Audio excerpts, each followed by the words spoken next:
Hello friends, welcome back to my channel.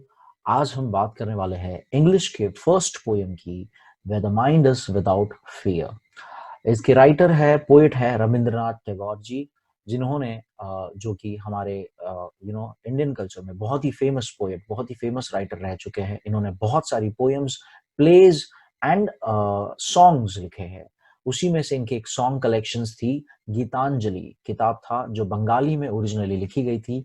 Geetanjali, Geetanjali यानी कि गीता अंजलि करना, यानी कि सेक्रीफाइस करना, चढ़ाना। अंजलि यानी कि कोई चीज आप सेक्रीफाइस कर, जैसे फ्लावर्स का अंजलि किया जाता है, फ्लावर्स को चढ़ाया जाता है। वैसे सॉन्ग्स का हम ये गॉड को हम सॉन्ग्स डेडिकेट कर रहे हैं, दैट इज गीतांजलि। सो उसी में से एक पोयम है जो उन्होंने ही इंग्लिश में ट्रांसलेट की थी, और इसके लिए इन्हें, इन गीतांजलि पोयम्स के लिए उनको नोबेल प्राइज भी मिले थे। और ये फर्स्ट इंडियन है जिनको नोबेल प्राइज मिला था उस जमाने में।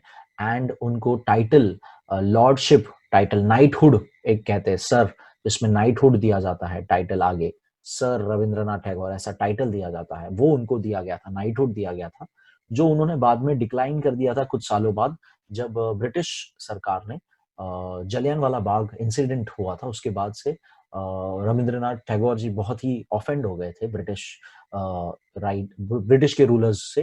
एंड उन्होंने वो नाइटहुड लाइक लाइक छोड़ दिया था, दे दिया था, give away the title, give away ऐसा टाइटल दे दिया था उन्होंने रिटर्न। सो उसी में से आज पोयम है गीतांजलि, जो है बहुत ही स्पिरिचुअल आदमी थे रविंद्रनाथ टैगोर। उनकी पोयम्स स्पिरिचुअलिटी को बताती है, जताती है। एंड वो बहुत ही डीप थॉट रखते थे, बहुत ही रैशनल थॉट रखते थे, बहुत ही वेल सेटल्ड फैमिली से बिलोंग करते थे, बहुत ही क्रिएटिव फैमिली से बिलोंग करते थे।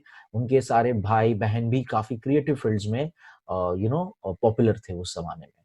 और रविंद्रनाथ टैगोर जी ने एक स्कूल भी चालू की थी, जो उनका मानना था नॉर्मल स्कूल सेटिंग्स जो है, फॉर्मल स्कूल सेटिंग्स जिसको बोलते हैं, उसमें पढ़ना अच्छा नहीं है, इसलिए उन्होंने एक नेचर से related open school kind of का कॉन्सेप्ट एक चालू किया था, जिसका नाम था शांति निकेतन। एंड उनके लुक से ही आपको समझ में आ जाएगा कि वो किस तरह के एकदम सेंटली टाइप ऑफ आदमी थे, जो स्पिरिचुअलिटी में बहुत बिलीव करते थे। जब वो इसका असर उन पे तब पड़ा ज्यादा जब वो पंजाब में अपने फादर के साथ अमृतसर में ठहरे थे महीनों के लिए। और वो डेली अपने फादर के साथ गोल्डन टेम्पल जाया करते थे, और वहां पर उन पे बहुत इस चीज का असर हुआ, और उसी से शायद कहीं ना कहीं इंस्पायर होके, और वहीं उन्होंने कालिदास जी की, कालिदास संत जो थे, उनकी काफी राइटिंग्स पढ़ी थी, और काफी इंस्पायर हुए थे, और स्पिरिचुअलिटी के तरफ बहुत इंक्लाइन हो चुके थे। एंड उसी के बेस्ड पे गीतांजलि एक बहुत ही प्यारी सी किताब है, जिसके अंदर जितनी भी शॉर्ट पोएम्स है, सारी की सारी आप अगर समझ सको तो सारी की सारी स्पिरिचुअलिटी को लिंक करती है। सब कुछ गॉड से रिलेटेड है, almighty, the great power, the spiritual being, सबसे ऊपर हमारे जो है, द द परमात्मा जिसे हम कहते हैं, परमात्मा, परमात्मा जिसे हम कहते हैं, उसको सारा डेडिकेशन है। So let's just quickly share, let me share the text book with you guys, okay. And अब तक अगर आपने मेरे चैनल को सब्सक्राइब नहीं किया तो प्लीज चैनल को सब्सक्राइब कर दीजिए। And this, as you can see, this is text book, okay. Unit 1 English SSC का फर्स्ट आपका poem, where the mind is without fear. So कुछ वार्मिंग अप सेशंस है, तो पहले वो थोड़ा देखते हैं कि ये क्या है, थोड़ा सा normal, not related to poem, फिर हम पोयम चालू करेंगे। तो इंग्लिश ऐसा टॉपिक है, इंग्लिश ऐसा सब्जेक्ट है, जो आप जितना एक ऐसी लैंग्वेज, लैंग्वेज को करने के लिए, कोई भी चीज करने के लिए प्रैक्टिस की जरूरत होती है। और इंग्लिश जितना आप रीड करोगे, जितना आप लिखोगे, जितना आप सुनोगे, उतना आप उससे फेमिलियर होगे, उतना आप उससे कंफर्टेबल होगे। आपको वर्ड्स के साथ फेमिलियर होना है, कंफर्टेबल होना है, तो आप बेटर राइटर, बेटर रीडर, जितने बेटर रीडर बनोगे उतना बेटर राइटर बन सकोगे। सो हाँ, मेरा मानना है हर एक के अंदर ये क्वालिटी होती है, बस हमें एक वो रीडिंग हैबिट की जरूरत होती है। हमारे यहाँ पे नॉवेल रीडिंग, बुक रीडिंग की आदतें नहीं होती बच्चों को, जबकि फॉरेन कल्चर्स में ये बहुत कॉमन बात है कि छोटी सी एज में बच्चों ने बहुत सारी नॉवेल्स एंड किताबें पढ़ी होती है। सो हमारे यहाँ पे ये थोड़ा सा कल्चर अभी तक नहीं है वैसा पॉपुलर। ओके, सो आपको अगर इंग्लिश में बेटर होना है तो जितना आप रीडिंग करोगे, जितना आप इंग्लिश से फेमिलियर हो जाओगे, वर्ड से फेमिलियर हो जाओगे, उतना बेटर आप राइटर बन सकते हो। ओके, सो कुछ टॉपिक्स यहाँ पे क्या दिए है, let's see. Match the column दिया हुआ है। What is humanism? ह्यूमैनिज्म क्या होता है? सो एकदम सिंपल सी बात है, ह्यूमैनिज्म यानी कि इंसानियत की बातें, इंसानियत सिंपल सा उसका मीनिंग होता है कि ह्यूमन के बारे में हम क्या सोचते हैं और क्या करते हैं as being a human. So यहाँ पे देखते हैं क्या आंसर हो सकता है। Concern about action aim protecting the environment, नहीं। होल्डिंग लिबरल व्यूज, नहीं। क्वालिटी ऑफ बीइंग पेट्रियोटिक, नहीं। State of process being international, no. Rationalistic outlook towards humans, okay, तो ये आ गया। तो ये ऑप्शन है हमारा, rationalistic outlook towards humans rather than a divine और सुपरनैचुरल वन। तो एक ह्यूमन की तरफ, इंसानियत के नाते रैशनल आउटलुक होना, that is called humanism. Okay, patriotism क्या होता है? तो अभी यहाँ पे पेट्रोइटिक हमने वर्ड पढ़ा था, दैट इज C1। सो इसका आंसर सी है, patriotic, that is quality of being patriotic, rigorous support of one's country, खुद के कंट्री के लिए बहुत प्यार दिखाना, सपोर्ट दिखाना, मरने के लिए रेडी हो जाना खुद की कंट्री के लिए, दैट इज कॉल्ड पेट्रोइटिज्म। इंटरनेशनलिज्म क्या होता है? सो इंटरनेशनल वर्ड भी हमने पढ़ा था, स्टेट और प्रोसेस ऑफ बीइंग इंटरनेशनल, यानी कि इंटरनेशनल लेवल पे सोचना, वर्ल्ड लेवल पे सोचना, नॉट नेशनलिज्म और इंटरनेशनलिज्म, बहुत फर्क है। नेशनलिज्म यानी आप सिर्फ अपने कंट्री के बारे में सोच रहे हो, इंटरनेशनलिज्म यानी कि आप वर्ल्ड लेवल पे सोच रहे हो, so that is internationalism, state और process of being international. Liberalism, liberalism यानी होल्डिंग लिबरल व्यूज, लिबरल यानी कि एकदम ओपन, एकदम रैशनल थिंकिंग रखना, लिबरल व्यूज उसको बोलते हैं कि आपकी थिंकिंग कितनी ओपन है, that is liberalism. Environmentalism, environ नाम से ही आप पता कर सकते हो कि एनवायरमेंट के लिए प्रोटेक्टिव रहना, that is environmentalist. Environmentalism, that is concern about an action aimed at protecting the environment. So ये एक सिंपल सा हमारा मैथ्स का कॉलम दिया था। सो यही सारे वर्ड्स, सिंपल सिंपल वर्ड्स आपको पता होना चाहिए। Okay, let's move ahead. Okay, let me clear this out. Okay, poems are of different types. Okay, poems के अलग अलग टाइप दिए हुए हैं यहाँ पे आपको, बहुत ही प्यारे।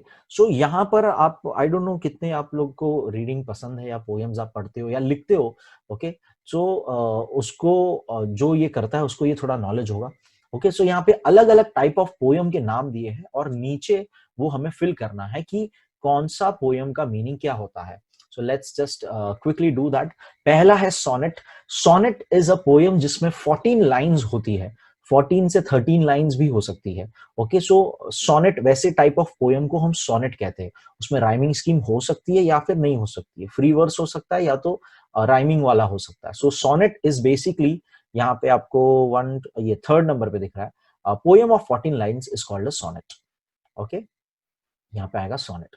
लिमरिक, लिमरिक एक फनी सा 5 लाइनर राइमिंग स्कीम होता है, एक fix A A B B A वाला, that is a rhyming scheme होता है जिसके अंदर। लिमरिक एक फनी टाइप ऑफ 5 लाइन की छोटी सी पोएम होती है जो मोस्टली फनी या थोड़ा सा लाइट मूड वाला पोएम होता है, that's a limerick. So let's see इसमें लिमरिक कहाँ है। I see the second last, 5 line short funny poem with a rhyming scheme of A A B B A A, so that's a limerick. So मैं आपको बताऊंगा last में, एक दो examples इसके दूंगा, लिमरिक क्या है, सोनेट क्या है। सो A A B B A, that's a rhyming scheme. तो मैं प्रैक्टिकली वो आपको लिमरिक बताऊंगा और उसमें मैं बताऊंगा कि राइमिंग स्कीम क्या होता है। ओके, बलाड, बलाड्स इज एक तरह का शॉर्ट स्टोरी पोएम होता है जिसके अंदर एक मैसेज होता है, दैट्स अ बलाड। जनरली राजाओं के जमाने में पहले जब होते थे तो जो कोई पोएट्स होते थे वो एक स्टोरी सुनाते थे, हीरोइज्म की स्टोरी सुनाते थे। तो दैट्स वैसी काइंड ऑफ स्टोरीज जो शॉर्ट स्टोरीज होती थी उसे बलाड कहा जाता है। ओके, सो सेकंड वाला आएगा यहाँ पे बलाड। फिर है LG. LG is a poem जो हम किसी हमारे डियर वंस, नियर वंस का डेथ होने पर उनके बारे में हम लिखते हैं, उनके बारे में हम लिखते हैं, उनको याद करते हुए लिखते हैं, दैट्स एन एलजी।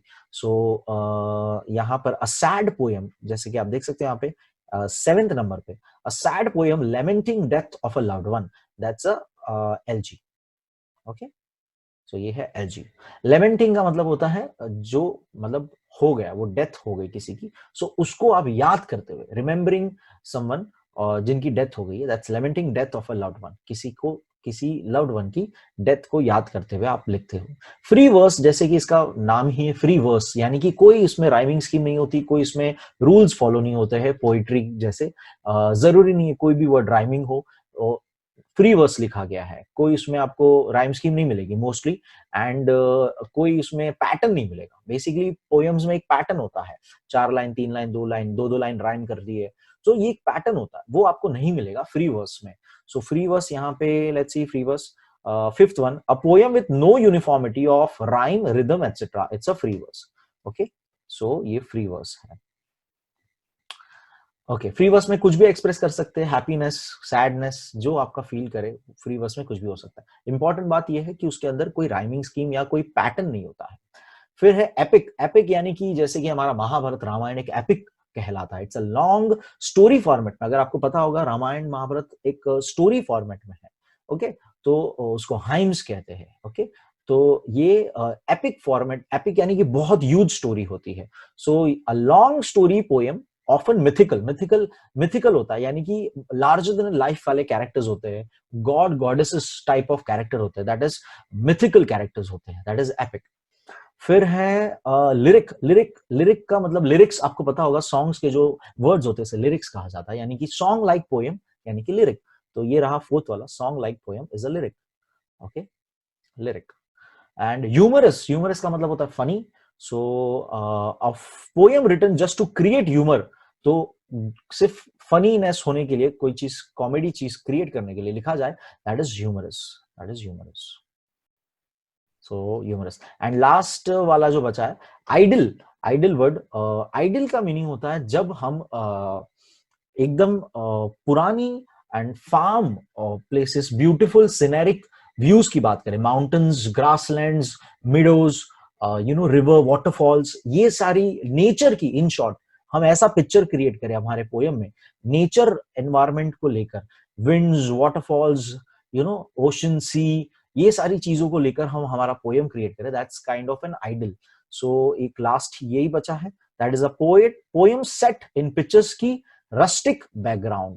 सो जो एकदम ही आपको नेचर में लेके जाए, जिसमें आप खो जाओ, नेचर का इमेजिनेशन बहुत ही प्यारा। पिक्चर्स की क्या होता है, पिक्चर्स की मतलब ऐसा इमेज जिसका पिक्चर बनाना बहुत जरूरी, सीनिक व्यू, जिसका हम पिक्चर बनाना पसंद करेंगे, आपको लगेगा कि एक फ्रेम फोटो है, इतना ब्यूटीफुल वो व्यू है।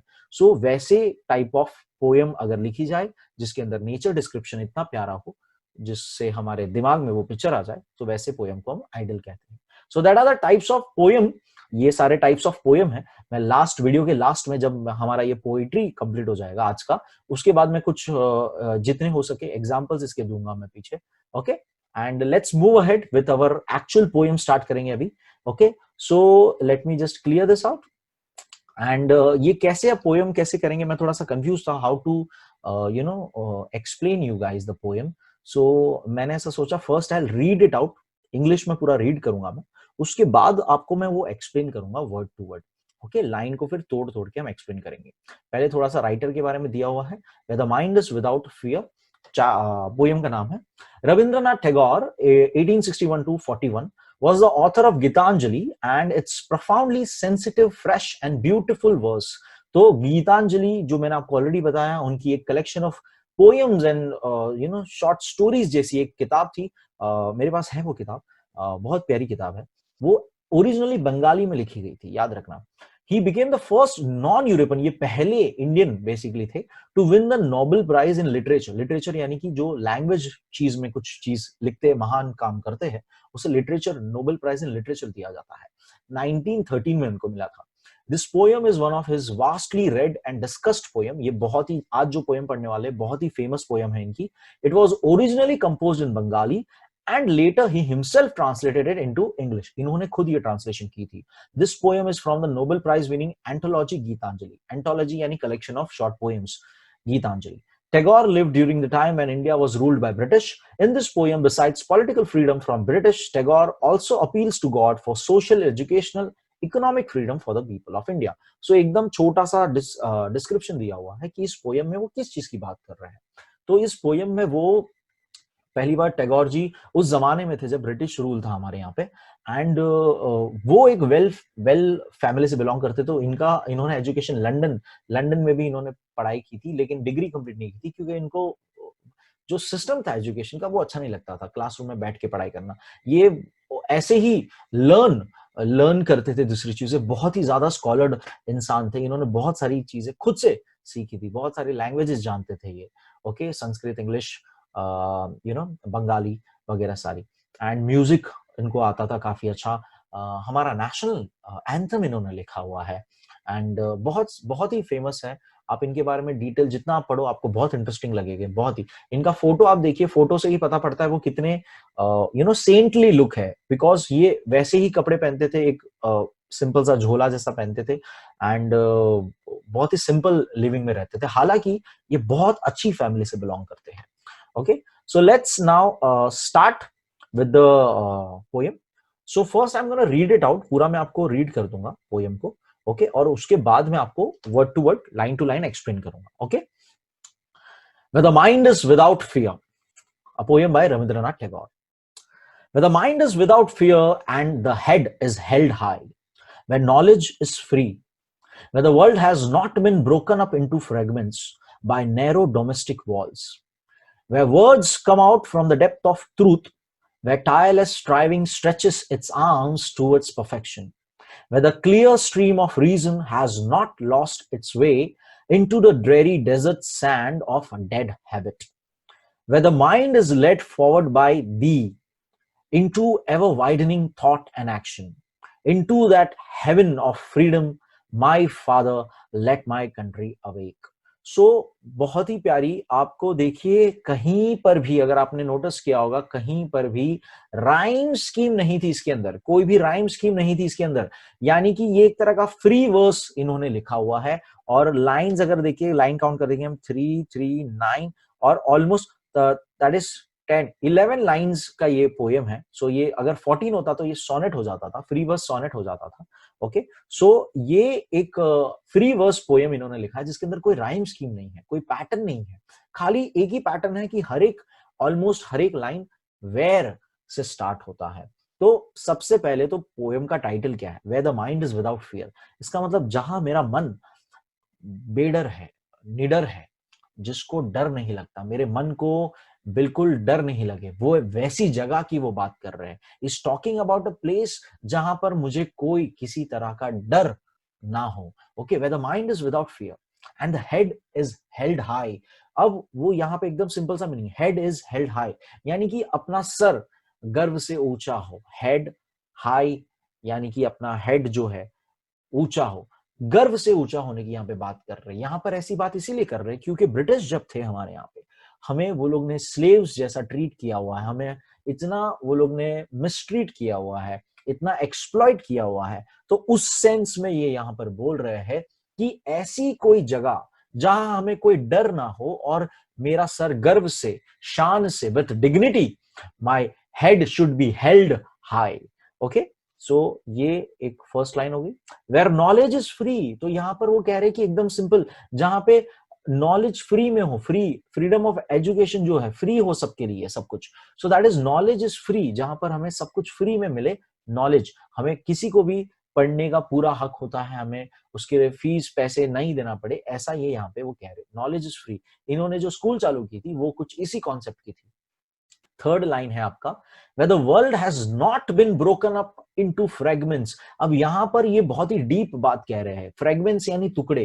तो ये कहते हैं कि ऐसी दुनिया जहां पर कोई दुनिया के टुकड़े ना हुए हो। तो यहां पर कोई नॉर्मल, नॉट कॉन्टिनेंट ब्रेकअप या कंट्री ब्रेकअप की बात कर रहे, is talking about the human class division, जो अपर कास्ट, लोअर कास्ट, फिर दलित, शूद्रज, ये जो हमारे यहाँ पे चले आ रहा था, कास्टिज्म और रेसिज्म, कलर बेसिस पे ब्रिटिश लोग ये ब्लैक्स को भी काफी, वो लोग अभी भी रिसेंटली ब्लैक लाइफ के लेके बहुत ज्यादा इशू हुआ था लास्ट 2-3 वीक्स पहले अमेरिका में। सो ये जो रेसिज्म एंड कास्टिज्म जो हमारे यहाँ पे चलते आ रहा है, उसके खिलाफ वो कह रहे हैं कि ये जो टुकड़े हो चुके हैं मेरी दुनिया के, ऐसी दुनिया ना हो। He's telling not, where the world has not been broken, वो ऐसी दुनिया, टुकड़े वाली दुनिया ना हो। सो ये देखो एक एड्रेस कहाँ किसको कर रहे हैं, इज टॉकिंग टू गॉड। वो भगवान से एक व्हेन आई से भगवान, इट डजंट मीन्स हिंदू में भगवान की मैं बात कर रहा हूँ, इट कैन बी अल्लाह,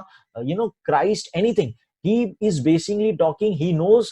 ये स्पिरिचुअल आदमी थे, ये आइडल वर्शिप वाले आदमी नहीं थे, आपको समझना है। स्पिरिचुअलिटी में हम सब समझते हैं हमारे ऊपर एक सुप्रीम आत्मा है, हमारे ऊपर एक परमात्मा है, जिसका कोई फॉर्म नहीं है, जिसका वो बस एक रोशनी है। वैसी वो यहाँ पे बात कर रहे, नॉट कोई पर्टिकुलर गॉड की बात यहाँ पे नहीं कर रहे। व्हेन ही सेज ऑलमाइटी और फादर और एनीथिंग, ओके। सो मैं जब यहाँ पे भगवान बोलूं तो नॉट अ हिंदू वे में नहीं मैं बोलूंगा, इट मीन्स समवन अबाउ अस, जिन्होंने ये दुनिया बनाई है। दैट इज स्पिरिचुअलिटी का कॉन्सेप्ट।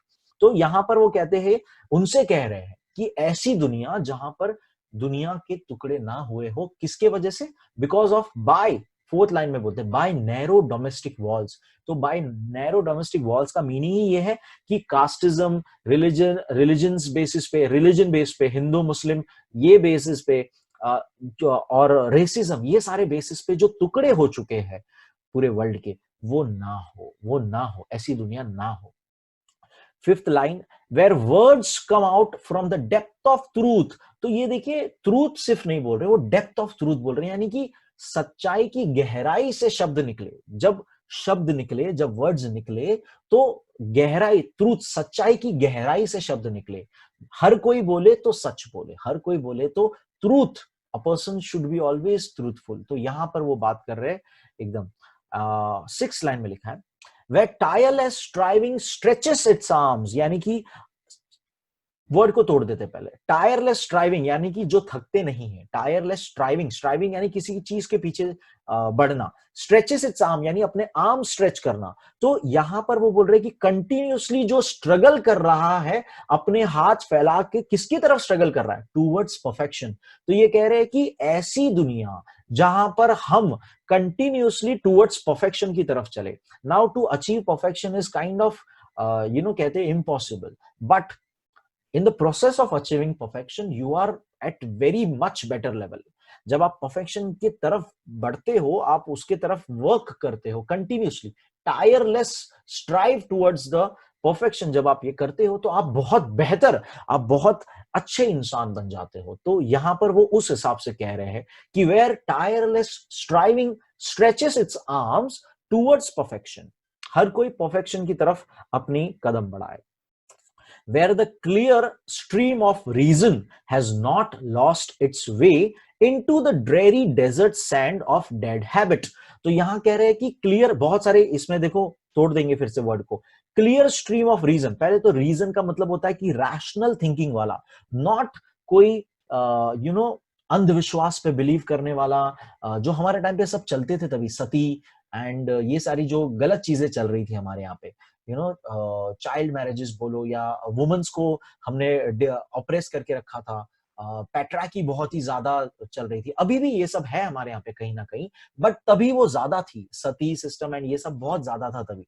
ओके, सो ये सारी चीजें, ये डेड हैबिट्स हैं हमारी। सो ये रैशनल थिंकिंग वाली बातें नहीं है। तो ये कह रहे हैं कि हमारा जो थिंकिंग है वो लॉस्ट, वो थिंकिंग की एक धारा बहती है, दैट इज अ स्ट्रीम। हमारी थिंकिंग की एक स्ट्रीम है, वो स्ट्रीम एकदम क्लियर रखनी है, उसके अंदर कोई गंदगी नहीं होनी चाहिए। गंदगी किस चीज की, तो अंधविश्वास की, मैल प्रैक्टिसेस जो हमारे यहाँ पे चलते आ रहे हैं, रिलीजन बेसिस पे भेदभाव, इनइक्वालिटी, ये सारी चीजें चल रही है, ये सारी बुरी चीजें हैं जो हमारे रीजनिंग के अंदर मिक्स नहीं होनी चाहिए।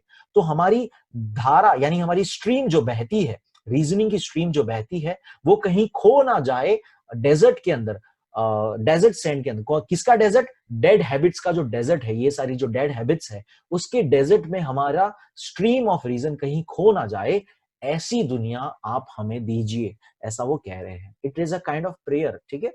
Where the mind is led forward by thee। तो अच्छा, दी क्या होता है, ये थोड़ा ओल्ड इंग्लिश का वर्ड है thee, let me show you. Thee, its pronunciation is like thee, okay, thee, thou and Dai, okay, दाव, ये सॉरी दाव होता है ये, दी, दाव, दाई। तो दाई का मतलब होता है योर, ये ओल्ड इंग्लिश की वर्ड्स है, इसका मतलब भी यू होता है, लेकिन इट इज डिफरेंट सेंस में थोड़ा सा यू इस्तेमाल होता है ये। ओके, ऑब्जेक्टिव एंड सब्जेक्टिव होता है, जिसमें से दी वाला जो है हमारा ऑब्जेक्टिव वे में यू बेसिकली यू। ओके, तो यहां पर यू किसको बोल रहे हैं? वो गॉड को बोल रहे हैं, वो ऑलमाइटी को बोल रहे हैं कि वेयर द माइंड, हमारा दिमाग इज लेड फॉरवर्ड, यानी कि आप उसको चला रहे हो आगे बाय यू, हमारे दिमाग को आप आगे लेके जा रहे हो। कहां लेके जा रहे हो, कहां लेके जा रहे हो? तो नेक्स्ट दो लाइन में वो बताते हैं, into ever widening thought and action. Ever widening यानी कि बढ़ते जा रहा है, बढ़ते जा रहा है, वाइड वाइड होते जा रहा है। एवर वाइडनिंग यानी रुक नहीं रहा है, उसका बाउंड्री लेस है वो।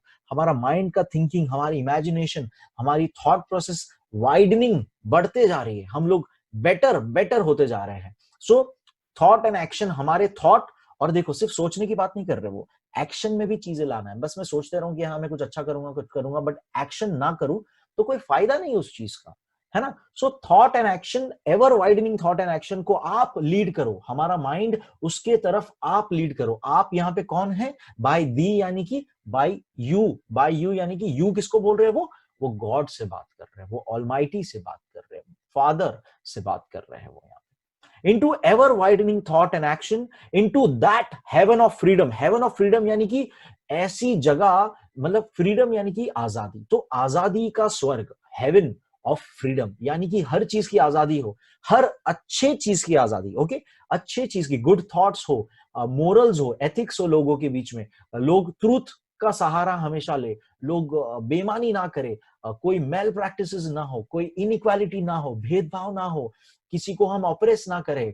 तो ये सारी चीजें जहां ना हो, वैसी जगह आप हमें लेके चलो। हेवन ऑफ फ्रीडम होगा वो, स्वर्ग होगा, आजादी का स्वर्ग होगा। माय फादर यहाँ पे बड़े प्यार से वो बोल रहे माय फादर, यानी कि वो ऑलमाइटी, यहाँ पे माय फादर मतलब गॉड की बात कर रहे, ठीक है। लेट माय कंट्री अवेक, ऐसी जगह पर मेरे कंट्री को, मेरे इंडिया को आप जगने दो, जगाओ, ऐसी जगह पे आप लेके जाओ जहां पर सब सच बोले, कोई गलत काम ना करे, किसी के दिमाग में गलत, किसी के थॉट प्रोसेस में गलत बातें ना हो, उनकी रीजनिंग की स्ट्रीम कहीं गुम ना हो जाए, वो अच्छी सोच रखे, वो अच्छा काम करे, उनके बीच में कोई भेदभाव ना हो। ऐसा वो ऑलमाइटी गॉड से कह रहे हैं कि मेरे कंट्री, मेरे इंडिया को आप ऐसी जगह लेके जाइए, और इस जो हम जो कब्जे में है, ब्रिटिश के अंडर है, उससे हम आजाद हो जाए। तो ये बहुत ही प्यारी, बहुत ही ब्यूटीफुल पोयम, जो ओरिजिनली बंगाली में, आई गेस बंगाली में ये काफी और ज्यादा सेंस बन रहा होगा, इसका मीनिंग थोड़ा सा मेरे ख्याल से, बट फिर भी इंग्लिश में भी काफी इसका बहुत प्यारा इन्होंने ट्रांसलेट किया हुआ है। रविंद्रनाथ टैगोर जी जिन्होंने ये पोयम लिखी है, for it is a prayer, kind of a prayer, free verse prayer है, जिसमें वो इंडिया के लिए बहुत प्यारी चीज मांगते हैं। सो होप आपको समझ में आया होगा कि हम ये क्या था, किसके बारे में था, and hope you like it. And कुछ मैं अभी एग्जांपल्स दूंगा सोनेट और वगैरह, सो वो देखिएगा, जरूर पढ़िएगा। एंड हो सके तो गीतांजलि किताब आप पढ़िएगा, बहुत प्यारी उसके अंदर बात लिखी है, स्पिरिचुअलिटी से रिलेटेड बात है ये। देखिए पूरा स्पिरिचुअलिटी वाली बात थी। आप सोचिए, ये इंसान इतना आगे पहुंच चुका था जब वो ऐसा सोच सक रहा था, तो वो पहले कितना पहुंचा हुआ होगा जब वो ऐसी बातें कर रहा है। तो वो स्पिरिचुअलिटी वाले, अगर आप इंटरेस्टेड हो उस चीज में, सो आपको ये बहुत, उनकी राइटिंग्स बहुत अच्छी लगेगी। So I hope you enjoyed it. Please like the video, share the video, and subscribe to the channel. And thank you so much.